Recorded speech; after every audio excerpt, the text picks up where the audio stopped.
morning as it now is. Welcome to the By the Minute MMA UFC Glasgow post-fight breakdown. I am your guest host for the evening, Alistair Sargent, alongside my broadcast colleague and good friend Jody Jamieson. We have just returned from the SSE Hydro in Glasgow, where we attended a dramatic event. Disappointing night for the Scots in the Octagon, which left the home crowd a little disappointed, it's safe to say.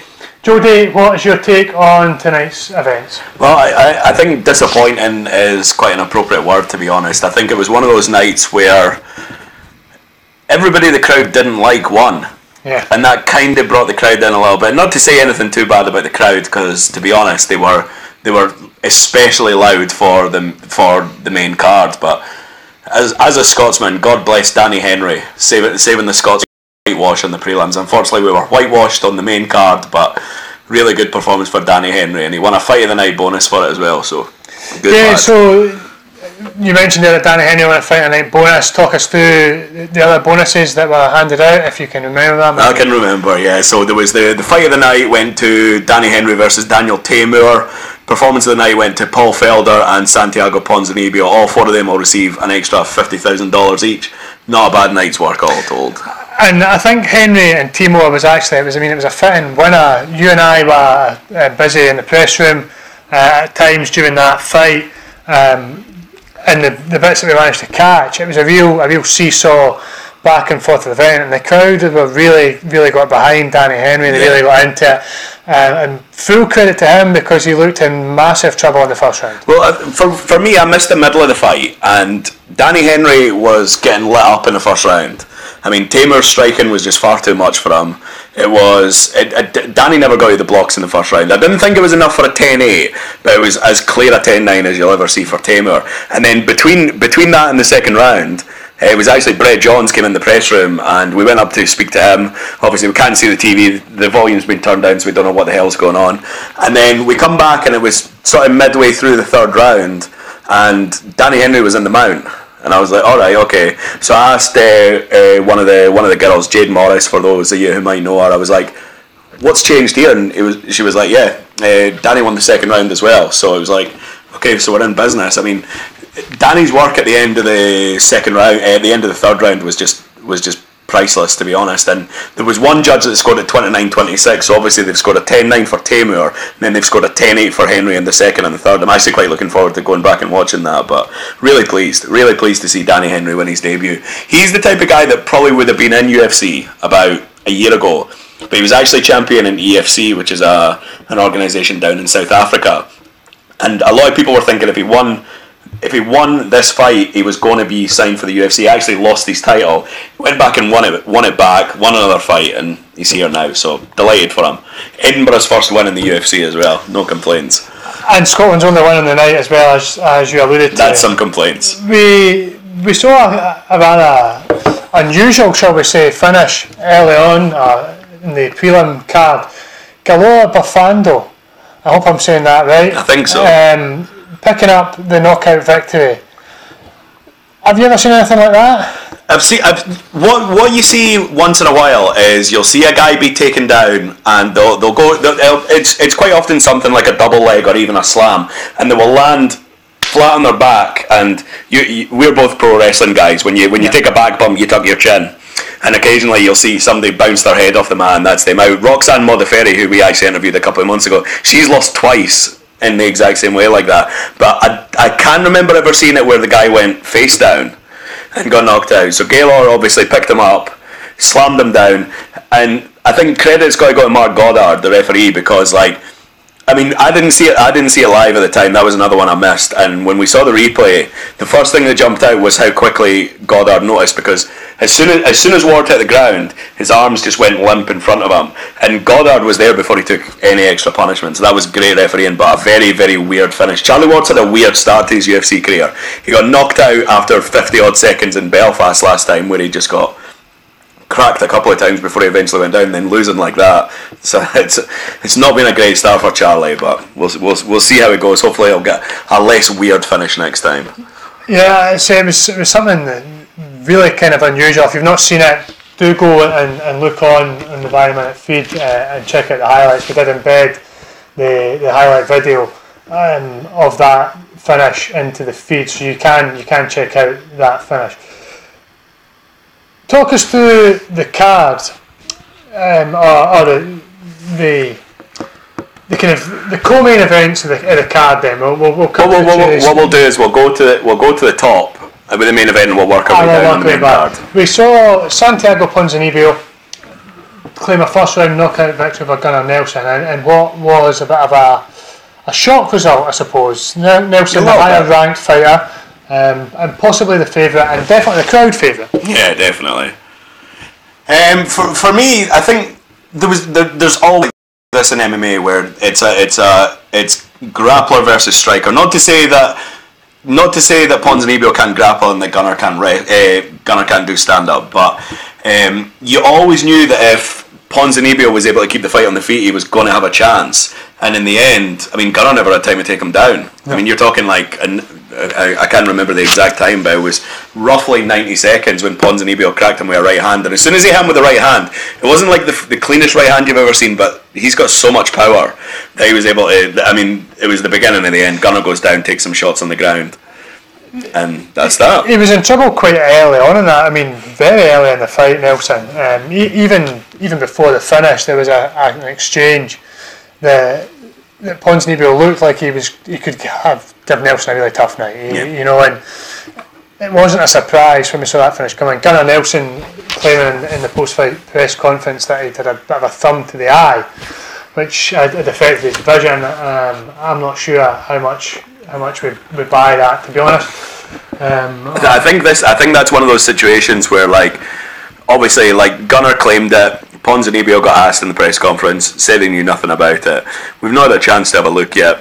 I'm actually going to see on Twitter while we go to the next bit to see if anybody's talking about that, but I'm actually quite interested because it could have, of course, been a bit of a kind of accidental incident, or as Ponzinibbio's thrown a punch, he's maybe just, you know, a bit of a loose finger or something, or catching into the eye of Gunnar Nelson that he.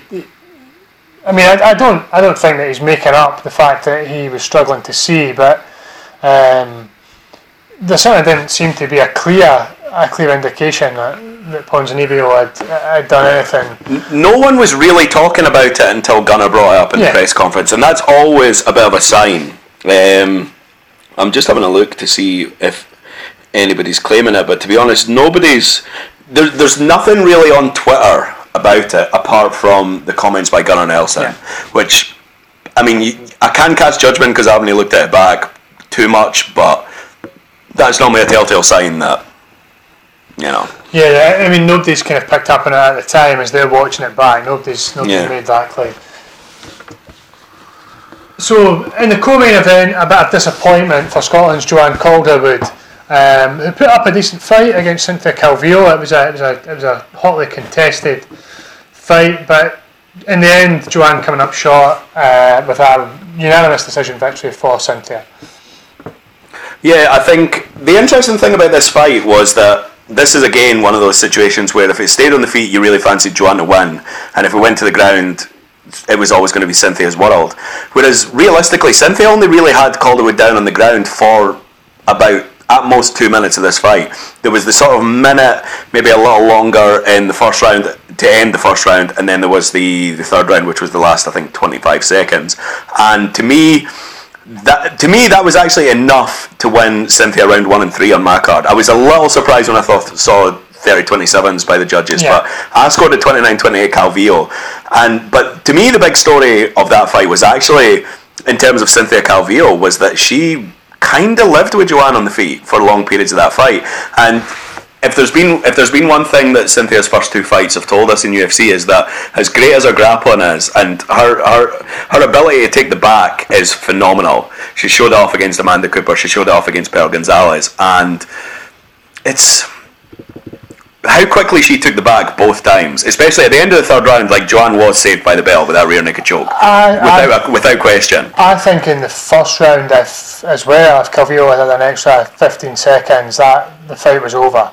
And possibly. in the first round, Joanne seemed to be saved by the bell a bit as well, because it looked as if Calvillo was very close to being able to put an arm bar on her when they were on the ground. And she was working hard at that, and Joanne was really starting to fade and struggle. I actually thought Joanne at the end of the second round was starting to slow down a little bit. I actually thought her footwork was getting just a little bit sloppier, a little bit slower, which might have allowed Cynthia to have some joy in her feet. But because I mean, Cynthia looks like, we've not seen her have a 5-round fight yet, but she looks like she's got cardio for days. And I mean, I was actually disappointed that we didn't get Cynthia in the post-fight press conference, because I've said this a few times. I think she's going to be a superstar. And for those who aren't that familiar with Cynthia, and I'm unsure how many people that could possibly be who are watching this, but she made her pro debut last August.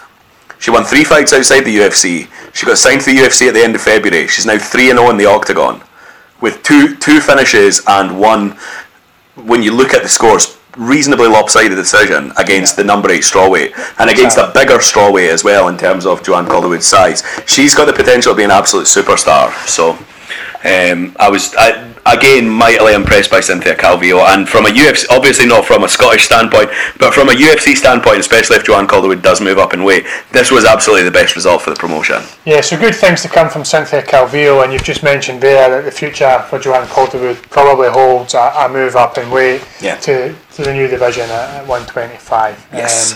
She missed weight yesterday, which is an indication. I think that was the final nail in the coffin. Yeah. She did mention about a month ago that this might not be her last fight at strawweight, but to me that was the final nail in the coffin, and she's a natural 125er in UFC, so it makes sense. I was chatting with somebody backstage as well in the press room who they'd interviewed Cynthia during the week.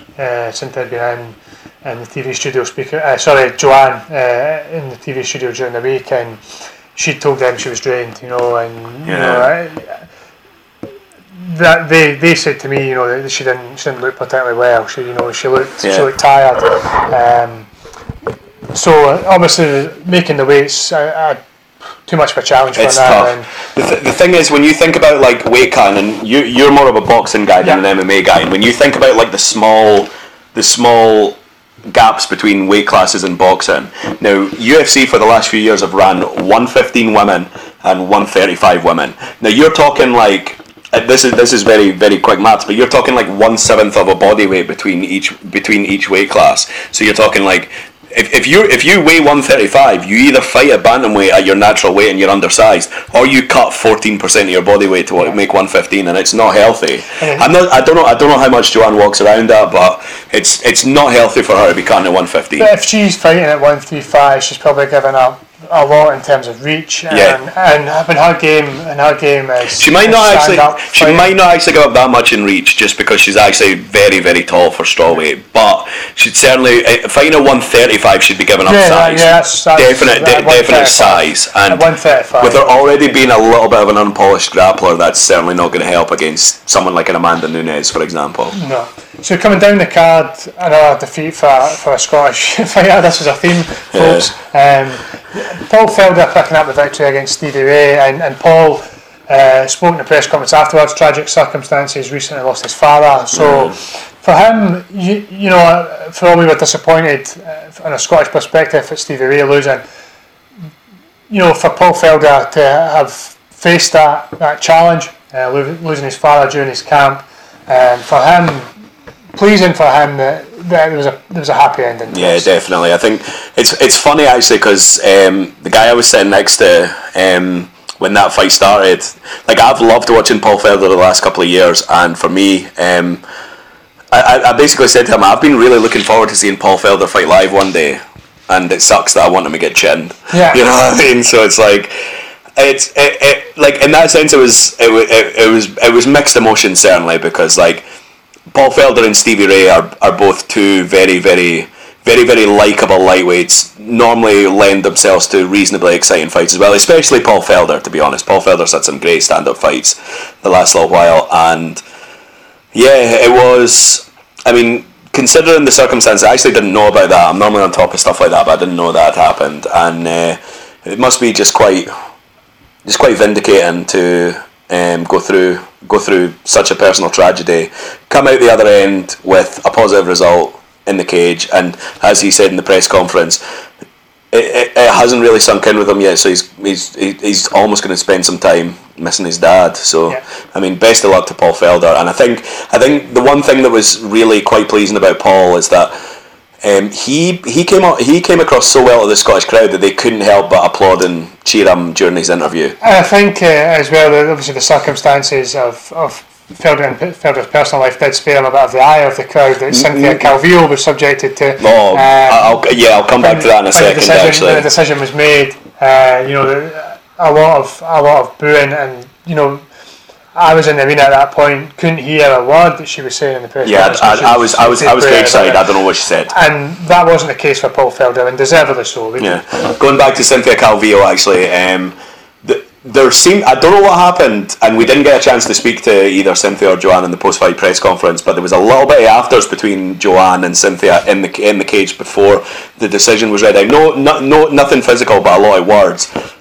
And then on the way out, it seemed to be Justin Buchholz got into a bit of words with a fan, and that didn't come across quite well. I speculated that it was possible that these guys just went screw this and went back to the hotel. But I mean, because it was a stand-up battle, there may have been. I mean, somebody might have been transported. We never actually found out why Cynthia wasn't there. But yeah, definitely, for all that the crowd weren't too keen on Cynthia after the fight and her team, like you say, the same can be said for Paul Felder. He got a marvellous reaction, and that's a credit to the Scottish fans as well. Absolutely, showing a bit of respect to the players. We then saw a victory for Jack Marshman, unanimous decision victory. I actually didn't see any of this fight. I was at this point. The press room was pretty busy. The press room was pretty more. We'd had Alistair over rebound, so make sure you check out that video.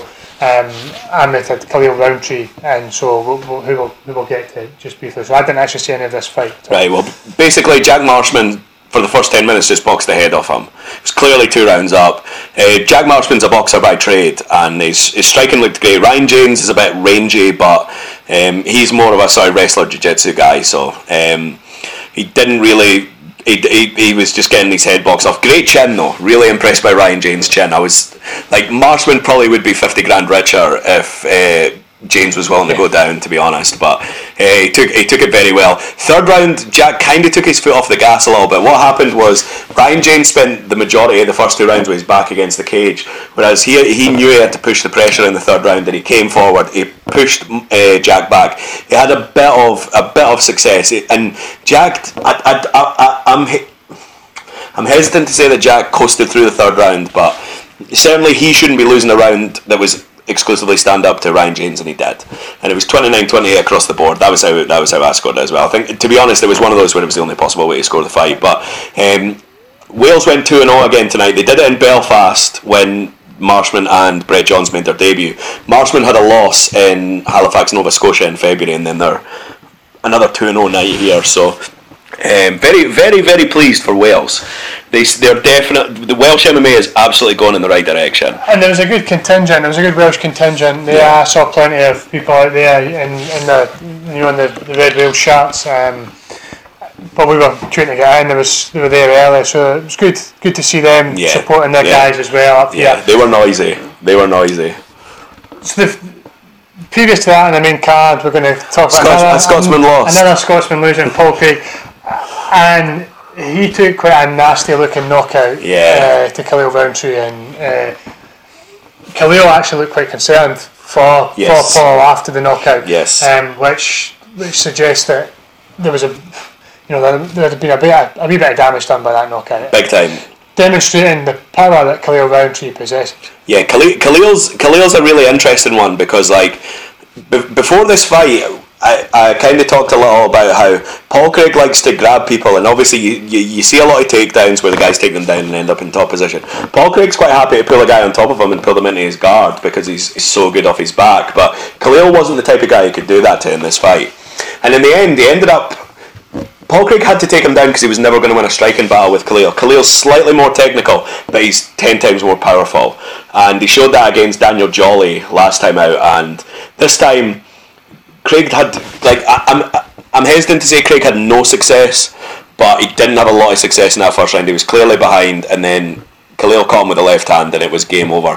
It was one of those where like the initial left hand that knocked Craig down was a fight ender, and then he took an extra couple on the ground before the referee could get there, which was unfortunate. And it took Paul a little bit of time to stand up, and then when he came out of the cage, he walked right past us, and I mean, the wheels were turning, but the hamster was dead. Yeah, if you know what I mean. And it's unfortunate for Paul. Paul had a great UFC debut. He was fighting Luis Henrique da Silva, who was, I think, 12-0 going into the fight, and Paul Craig pulled him in his guard and submitted him.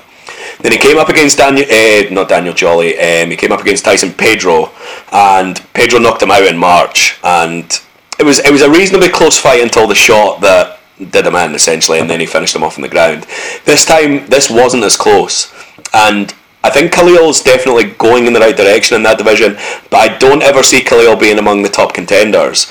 Now, I wonder, Paul Craig looks a little undersized for 205 compared to some of the beasts. If you compared him to a Rumble Johnson, Daniel Cormier, a John Jones, or whatever, the top level guys in that light heavyweight division, he looks a little undersized. Now, I wonder, and I never like to encourage this, especially when it's a £20 drop, but I wonder if Paul Craig could make 185, because that might make a little bit more sense for him.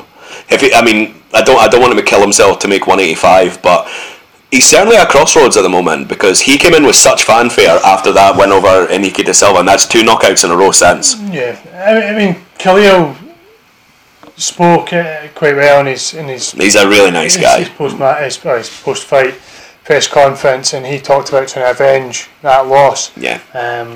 On his record, so anybody who can hit with that power always has a chance. Absolutely, yeah. And I mean, Khalil went in as a favourite for this fight. I thought Paul would probably be able to take him down at some point, and Khalil's game off his back is pretty poor. So if Paul was able to get him down, he probably would have submitted him, but never came close. He just walked into a great shot, and it was lights out from there. And I'm looking forward to seeing Khalil again, to be honest, because I've interviewed a few people for Syndicate MMA, and I think they're a fantastic gym. And Khalil was on The Ultimate Fighter last year, and what actually happened was he got knocked out in the first round, and then someone got injured and he actually got back in the tournament and then got to the final, and then literally got just out-wrestled in the final. So, but the improvement in his takedown defence over the last year has been really impressive. He always had that punching power, but I'm impressed. And like I say, kind of like Paul Craig, I don't see Khalil being a top 5 fighter in that division, but I see him being reasonably competitive. So let's talk about the experience in general. Yeah. We should just skip over.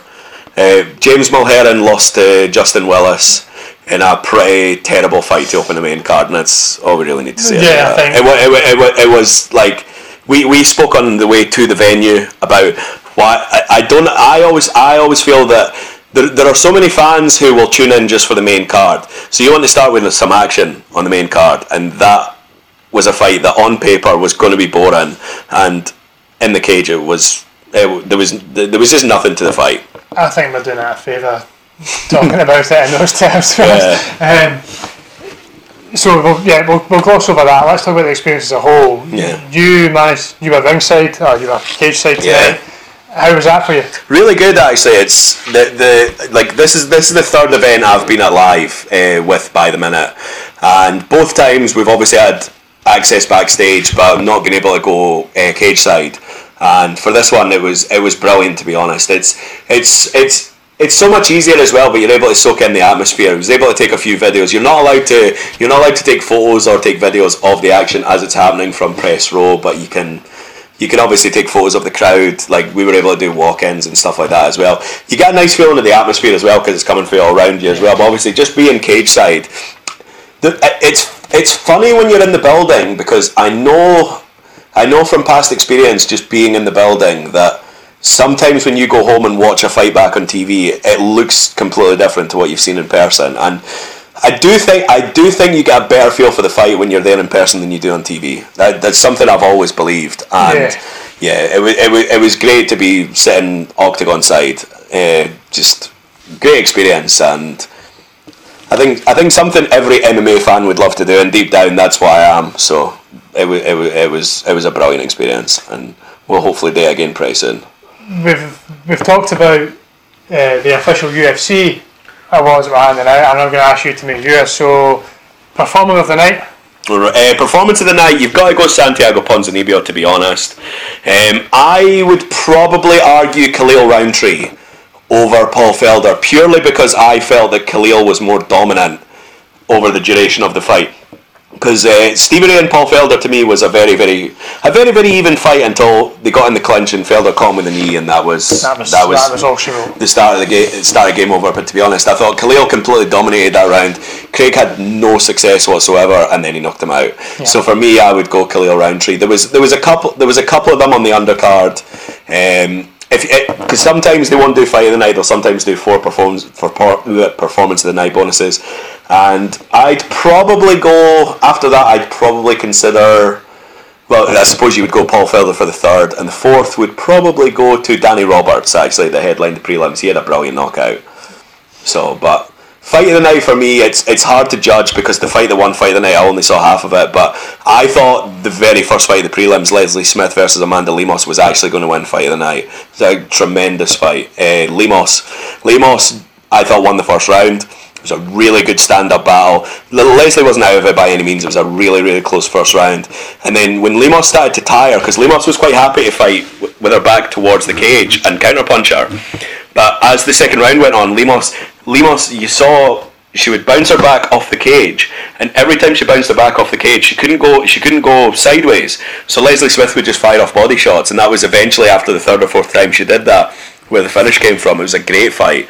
So I would have given that fight of the night, but once I get back and actually watch the full Danny Henry fight, I might change my mind. How was your experience? I actually really enjoyed it. Yeah, it was a good night. A lot of work. This is something new for us on By the Minute. I hope if you've been tuning into the feed, you've enjoyed what we've done. This is something quite new for us.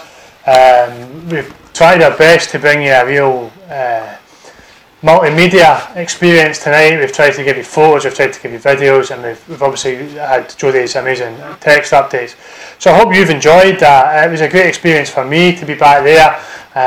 What do you feel that you learned about MMA tonight? Because obviously you've watched MMA before, but like from this perspective, I know there was a lot of times where you were doing video stuff and you weren't watching fights, but I learned that MMA are obsessed with boxing. That's what I learned tonight.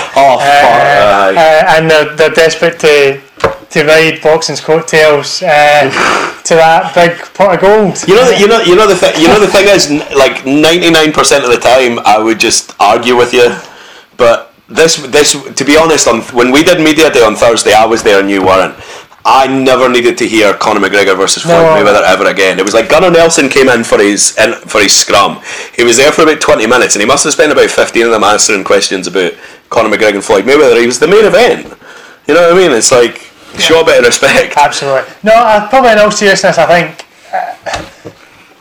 probably just a great respect for the fighters, for the dedication that they're putting into to the sport, the passion that they have for the sport as well. Hearing Neil Seary talk after his final fight tonight, he talked about retirement and filling the void that is going to be in his life. Another person who really wish well, because it was really emotional when he spoke. You could feel the emotion in his voice that there is going to be a part of him that wakes up tomorrow morning and he's not going to be the same person, and we hope he finds plenty to keep him busy, plenty to help him fill that kind of void that he talked about. I think a lot of what makes some sportsmen great, and whether you want to say Neil Seary has quite a middling record when you actually look at it. It's something like 16 and 13, right? It's nothing outstanding by any means, but to get to that level where you fight for so long in the UFC and you have an overall pro record of 16 and 13, you've got something about you. And I think that obsession and that dedication to be the best you can possibly be, it must be like a bereavement when you get to that point. I mean, this goes for any sport. This goes for boxing. This goes for golf. This goes for darts. This goes for anything. You know what I mean? And it's like, it must be so difficult to to fill the void, because I think a lot of people forget, because in combat sports you'll see somebody fight 2 times a year, 3 times a year, maybe in a busy year 4 times, maybe if you're Cynthia Calvillo 6, but like these guys are training every single day. They're training all day, every day, with hardly any breaks. Like in some ways, the fight is like the fight is like the exam, and then you have the summer holiday type thing. Yeah. But even then, the summer holidays, like for some guys it's a couple of days, for some guys it's a week, whatever, you know. And like I definitely wish Neil Seeley well. He was never a fighter that like you had to see. He was never a fighter that you thought was ever going to be really among the title picture in UFC, but he was always a fighter that you could rely on day in and day out, would give 100%, and that's all you can ask from your athletes. Absolutely. I think that's anything else you want to add? Any final thoughts on the day? We're sitting about half an hour just now, so just pleased to see Brett Johns go at 14-0. Very, very pleased. He's been a really good guy. It wasn't the most exciting fight. He himself admitted that, but he was dominant for 15 minutes. And delighted to see Brett get to 14-0. He waited a long time to get his second UFC fight. He lost his opponent on the day of the fight at UFC London. He was supposed to fight Mitch Gagnon tonight. He lost that 2 weeks ago. Morales stepped in. Morales is game as hell, but Johns was just too much for him tonight. And I'm it's interesting with Johns. I find that he's the type of guy that maybe he lacks a bit of speed among like the elite level bantamweights, but I will be amazed if he never cracks the top 5 in that division. I think he's that talented, and that's a top heavy division, so really, really pleased for him. We mentioned Danny Henry, obviously. Fantastic to see a Scotsman, despite all the disappointment tonight, fantastic to see a Scotsman make his UFC debut on 2 weeks' notice and get a win. And Danny Roberts' left hook, you've got to go and check that out. That was really impressive. But brilliant day, brilliant week, to be honest. UFC have been good to us. They have. This is a very good test with the meal. Seem to be your favourite part. Again, make sure you look at the pictures of that if you've not seen it. If you've ever wanted to come and join in the team at By the Minute, these are the perks. A smashing buffet and a smashing spread for the post-fight press conference. I've resisted the urge to make myself up a packed lunch for tomorrow. But in all seriousness, if you've never been a part of the By the Minute team, or you've always wanted to be a part of the By the Minute team, you've never taken the plunge. Brilliant experience we've both had today, and if you've always thought I've fancied giving that a go, but you've just never done it, do get in touch, click that become a writer button on the website, and do give it a go. It's great fun, and you might get to have some brilliant experiences and learn some new sweary words to shout at your technology. We've got a few technology things that we need to talk about first, right? Let's laugh at ourselves. The best video of the entire post-fight press conferences was Paul Felder's. What happened? Don't know. When we went to transfer the videos from the camera to the computer, there was no video. So we don't know what happened. I think something's overridden it. On the camera. I can't slate Ali too much, because I did something similar on Thursday at Media Day. So yeah, we've both had our teething problems with the new technology. There didn't really seem to be any reason for it to have overridden. So don't know what happened to that video. We can only apologise for that. Paul Felder interview. There is a text summary there if you want to know what Paul Felder said. You can check out. A couple of other things. We interviewed Galore Bufando. This is a great story. I lost my shit when you told me what happened. And I would like to reiterate what I said earlier. This is new to us at By the Minute. We're all learning, and we're all learning together. So I've gone to play back the Galore Bufando video, and I'm in the arena at this point, by the way, and I get a text message. Yeah, and I've said the sound isn't working on the Galore Bufando video. I don't know what's happened. I think maybe the mic wasn't switched on. So I've checked the mic, and the mic is switched on, and I thought, well, I don't know what's happened here. We'll just put it down to the fact that, the technology, we've not we've not spent thousands on this technology. It's good. Nah. I mean, it's a good job. It's done a great bring you. And I've hit play on the playback, and again. And at that point, I've realised that I've got the right ear of my earphones in my ear, and the right ear of the earphone doesn't work. So, Glory Bafando, I'm sorry that your video did not make it onto our website. Our sound did work. I'm a moron, and I listened to the wrong earphone. And if I put the left earphone in, which does work, your interview would have been on our website. So, sorry, Glory. You seemed a really nice guy. You were dead shy. Because it was your first interview, you did a great job. It wasn't quite my first interview, but near enough, and I did a really terrible job. Put that. But I'm not the biggest moron of the night, because we're currently filming this with our camera propped up on a tripod box, propped up on a seat. And why is the tripod box? Because I bought the tripod on Wednesday and I've left it in the Hydro. Basically, we got back and we were setting up, and it was one of those things where we were like, right, how are we going to do this? Ali pulls the table out, we've got the window in the background. This table that we're on is normally up against the wall, so we get everything set up, and I turn around and go, where the fuck's the tripod? Yeah. So yeah. Not only have we left the tripod in the Hydro, but we have the box here that is working as our temporary tripod. As our tripod now. It's been a long weekend, folks. Listen, despite the hiccups that we've had along the way, I hope you've been able to enjoy the coverage that we've brought you. I hope you've appreciated it. That it's been something a bit different. Hopefully, it's something that we can do again. Hopefully, it's something that others on the site will embrace as well, and I'll be able to get involved with. Hopefully they remember to lift their stuff on the way out the door as well. I'm going to be back at the Hydro tomorrow. Asking for lost public works. The final point, when we're talking about the technology, if you're waiting for Santiago Ponzinibbio's post-fight press conference, it's currently uploaded to YouTube. The Wi-Fi when we were at the arena was absolutely excellent. It was the same yesterday. We had real problems back in the flat trying to upload our videos last night. The weigh-in video took about 3 hours to upload, and the interview with Kevin Lee took a while. And that was a 6-minute video and a 7-minute video. 7-minute video. Ponzinibbio is roughly the same length. It's about an hour remaining in terms of its upload to YouTube. I ain't hanging about, I'm afraid, for another hour. So tomorrow morning that video will be uploaded onto YouTube. And if you're waiting for the Paul Felder video, you'll be waiting a while. Yeah, you will be waiting a while. And if you're waiting for like a little bit of Fando's video as well, you will be waiting for a long time as well. But the Ponzinibbio video will be available for you tomorrow morning, so make sure you come back on the feed to check that out. He had some interesting things to say, so it'll be available on the YouTube channel as well. After that, we'll tweet that out as soon as we get that. I'll wake up in the morning and get that put out.